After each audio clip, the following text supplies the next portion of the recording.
Where to begin? Just finished capturing sunrise at Pyramid Lake. The last few days have been probably the most epic, legendary, spontaneous, coincidental adventures I could possibly have with strangers. So it goes like this. A few days ago, Just made it past the Canadian customs. I'm feeling kind of bummed. There's a bunch of smoke and haze in the air from the California and BC fires. Everywhere's burning down! Ah! I'm not really getting the shots I'm looking for. It's pretty misty. The next couple days are supposed to be off and on showers, so. And that question that always pops into your mind, like, is this really the right thing I should be doing with my time? Yada, yada, yada. Go to one of the ranger stations and ask about, like, where's a good place to take sunset? And they give me some recommendation. And so I go check them out. Morant's Curve was still kind of stormy and moody, so it was kind of fun, but I'm like, I don't think this is going to be a good place for sunset. I head north on the Icefields Parkway, get to Bow Lake. Although it's beautiful, it's got really grand views of these mountains and lake. It was pretty choppy, not super calm. So I get to Peyto Lake, and with the storms that were going on, it actually added like this mystical effect of like going deeper into this unknown world. Now I get up there, there's a few other photographers, most notably this guy and girl, who are kind of just having a blast. They're like laughing, making jokes. You can tell they've got a great vibe going on. I start setting up my shot and then I hear them complain about the mosquitoes. And after like the second or third time, I kind of joked, I don't even notice any, but then again, I'm from Minnesota. And I started a great conversation right off the bat. It was a lot of friendly banter. So, I've had a most amazing 12 hours meeting these two people. Introduce yourselves. I'm Justine. Jason. Awesome pair of people I met at Peyto Lake last night. We drove around last night trying to find Milky Way. It was too cloudy. Slept for like 4 hours, and then we just hit up Athabasca and Sunwalkta. And then we're hoping to get a canoe rental so we can make it out to Spirit Island for sunset and sunrise tomorrow. That one that I wasn't sure I was going to get because I'm like, I don't think I can do this alone, but it's what friends are for. Now we're having amazing breakfast in Jasper. Sticky bun, apple turnover, samosa. Don't forget the coffee. Oh, and the coffees, which are coming, I'm so ready for.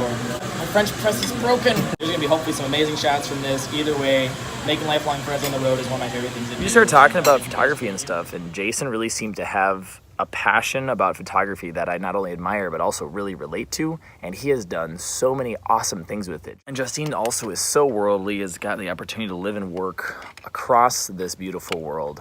And their plan is to go to Spirit Island in Jasper, which was one place I really wanted to get to, but didn't think it would be possible. It basically came down to the wire of like, do you guys want to go rent a canoe together and go to Spirit Island and possibly have an amazing adventure? And the answer was a yes. We hiked back down from the Peyto Lake overlook, lens cap, and I show them Big Blue, aka Dusty, Trusty, Rusty, Ricky, aka the Van Halen from Minnesota. They're legit like kind of impressed by it, and I'm super excited because it's still comfy and roomy, and like they love the fairy lights, because I mean, come on, they're fairy lights. And we chilled and hung out and had some wine and made the next 2 hours fly by with hilarious conversation. Part of which was me showing them how to use an EpiPen. I keep my trainer in my van. And I've showed it to multiple people. Hey, you're hiking with me. Here's the deal. If I go into anaphylactic shock, here's how to make sure I don't die. You gotta like, get it in there. And then afterwards, for like the next 24 hours, my leg was so sore. I finally get to a place where I'm like, I'm actually gonna look into this. And I just looked at my leg, and there is a small needle-sized hole there,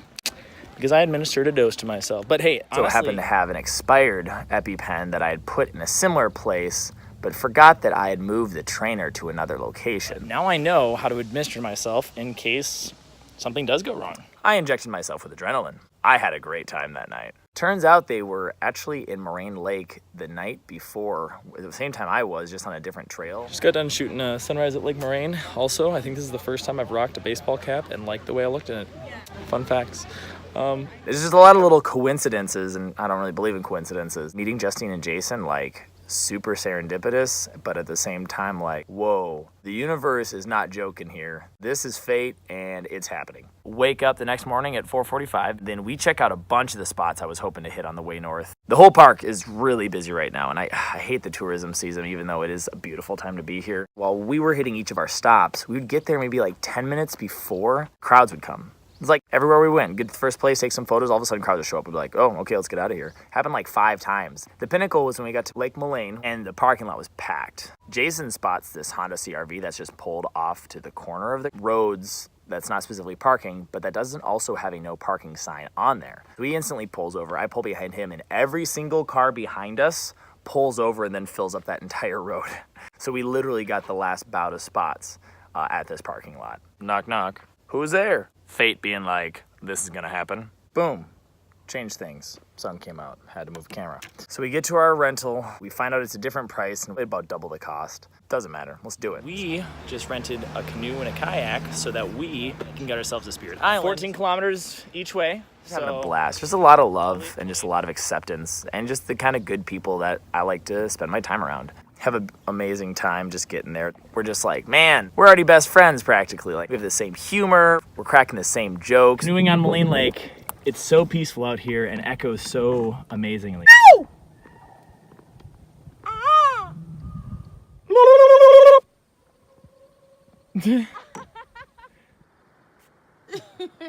That is the sensation of no more bugs.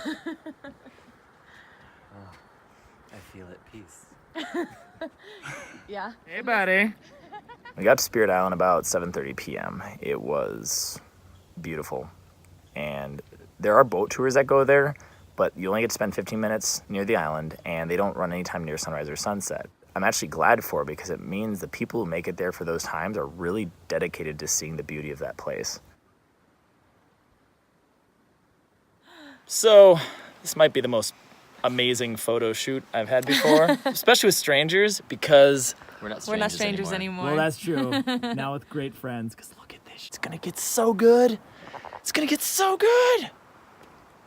Look So at that. good. I mean, we're cute and all, but look at that. The dock itself was just gorgeous. The water, as you get closer to Spirit Island, because of the glaciers that are just feeding into it, turns this like milky jade color, and it's super, super unique.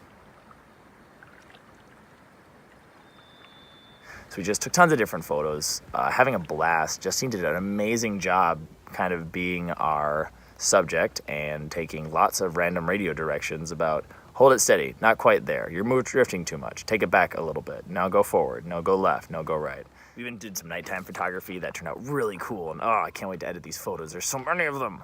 Morning. No, there's elk over there. Oh, Yeah, there's a bunch of them. They're just trying to chilling out. The clouds really start rolling in. It starts getting pretty dark, so we're like, ah, man, we might not get any star photos tonight. But that's okay. We're having a great time.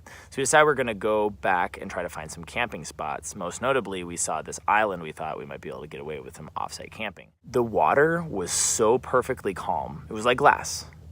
But it was so dark and there was so much mist that the headlights we had only let us see like 5 to 10 feet in front of us. It was this incredibly surreal experience of like floating on top of like misty green clouds. And it kind of felt like a horror movie.